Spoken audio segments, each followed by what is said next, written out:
Hi all, Assalamualaikum. Welcome back to my channel. ഇന്ന് ഞാൻ വന്നിട്ടുള്ളത് ഇടിച്ചക്ക കട്ട്ലേറ്റ് റെസിപ്പിയുമായിട്ടാണ്. നല്ല ടേസ്റ്റിയും ക്രിസ്പിയുമായിട്ടുള്ള റെസിപ്പിയാണ്. അപ്പോൾ നമുക്ക് കട്ട്ലേറ്റ് എങ്ങനെയാ ചെയ്യാൻ നോക്കാം.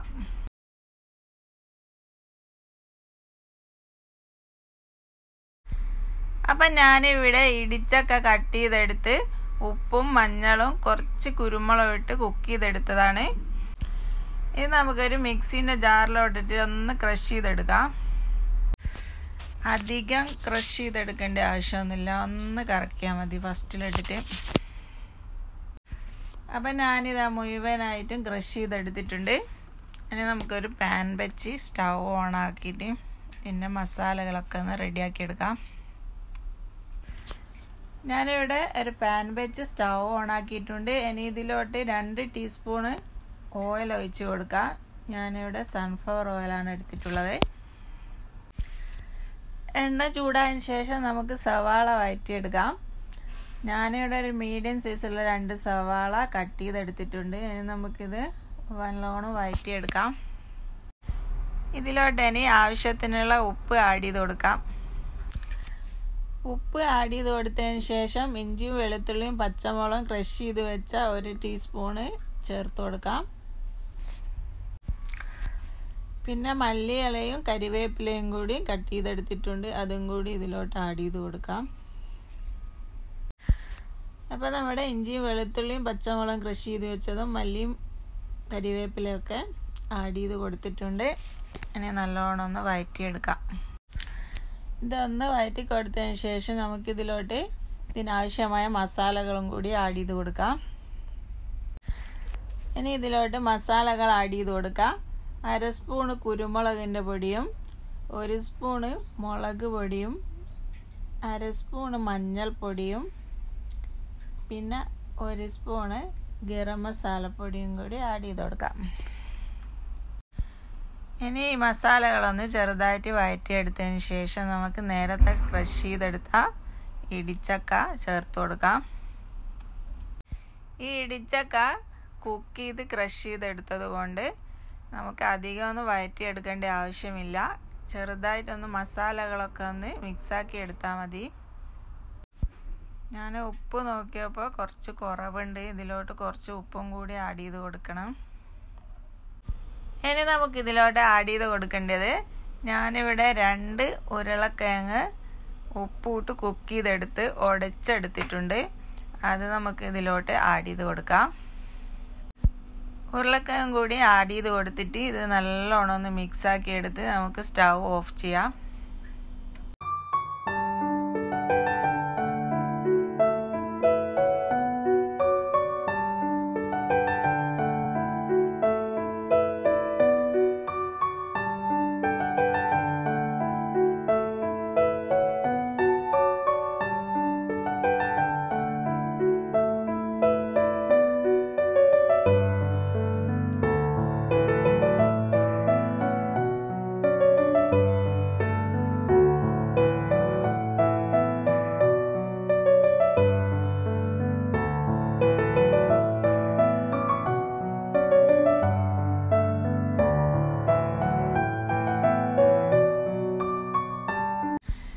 ഇനി നമുക്കിത് ചൂടാറുമ്പോഴത്തേക്ക് മുട്ട ബീറ്റ് ചെയ്തെടുക്കാം.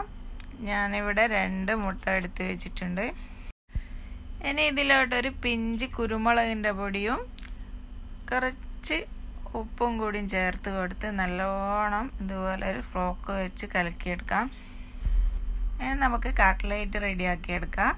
നിങ്ങൾക്ക് ഇഷ്ടമുള്ള ഷേപ്പിൽ റെഡിയാക്കിയെടുക്കാം.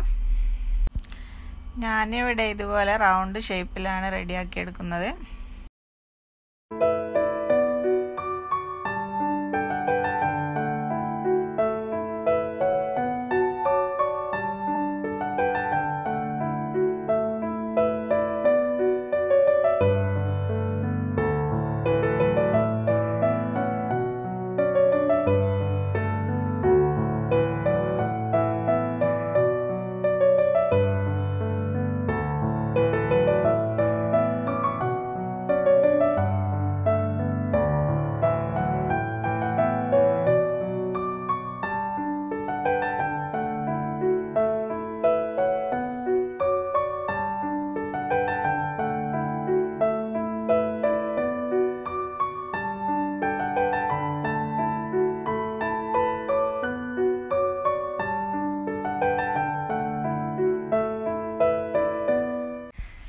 നമുക്ക് മുട്ട വീറ്റ് ചെയ്ത് വെച്ചാൽ മുക്കിയെടുത്തിട്ട് ബ്രെഡ് പൊടിയിൽ ടച്ച് ചെയ്തെടുക്കാം.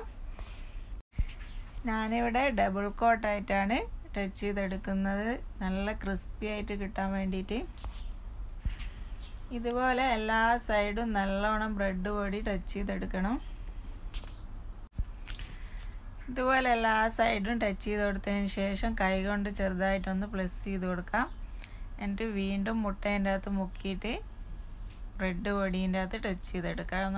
ഡബിൾ കോട്ടായിട്ട് എല്ലാം ഇതുപോലെ ചെയ്തെടുക്കാം.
കട്ട്ലൈറ്റ് മുഴുവനായിട്ട് റെഡിയാക്കി എടുത്തിട്ടുണ്ട്.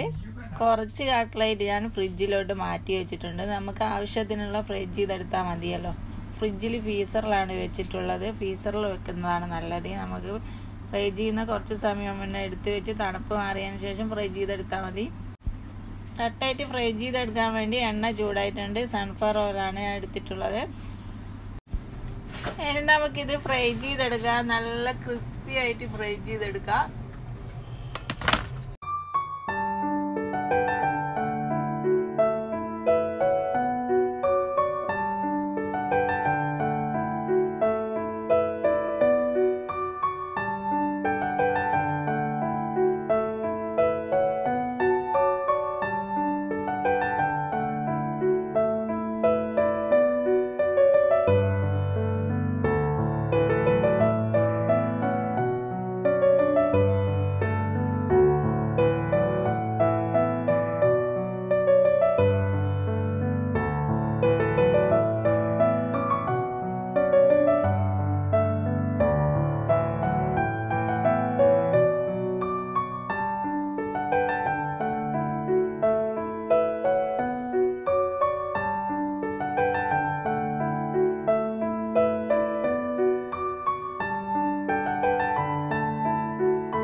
കട്ട്ലറ്റ് ഇതാ മുഴുവനായിട്ട് ഫ്രൈ ചെയ്തെടുത്തിട്ടുണ്ട്. നിങ്ങൾക്ക് ഇഷ്ടമെങ്കിൽ ലൈക്ക് ചെയ്യുക, ഷെയർ ചെയ്യുക, കമൻറ്റ് ചെയ്യുക നിങ്ങളുടെ അഭിപ്രായങ്ങൾ.